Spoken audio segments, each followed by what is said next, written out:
আপনারা কোথা থেকে আসছেন? আমরা দক্ষিণ কেরানীগঞ্জ। আজকে এখানে থাকবেন? মানে কত সময় পর্যন্ত থাকবেন? তারেক রহমান আসার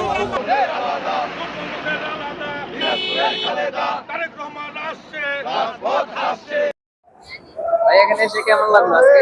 বিসমিল্লাহির রহমানির রহিম। এখানে এসে আজকে খুবই আনন্দিত, মনে হয় যেন এই ঈদের আনন্দের মতো আনন্দ লাগতেছে, যা চাঁদরাইতেও এরকম আনন্দ লাগে সেরকম আনন্দ লাগতেছে। দীর্ঘ 17 বছর পর আমাদের নেতা জনাব তারেক রহমান দেশে আসছে। এই উপলক্ষে এই কনকনে শীতের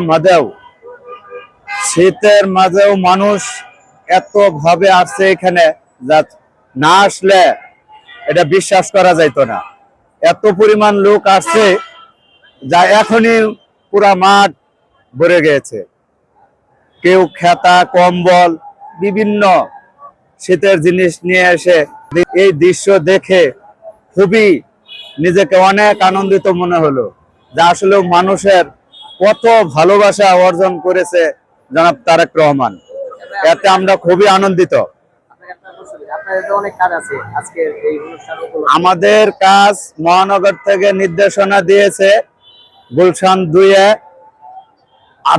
সকাল 8টা বাজে, কিন্তু এত সময় অপেক্ষা করার সময় আর মানছে না। মনে হলো নেতাকে তো আর ওখানে গিয়ে দেখা যাবে না, তাই রাত্রে 11টা বাজেই এখানে চলে আসছি। এখন বাজে 6টা, আবার চলে যাচ্ছি আমাদের গুলশান 2 নম্বর স্পটে। ওখান থেকে আবার আমাদের নির্দেশনা পালন করে তারপরে আমরা আমাদের কাজে চলে যাব। Thank you.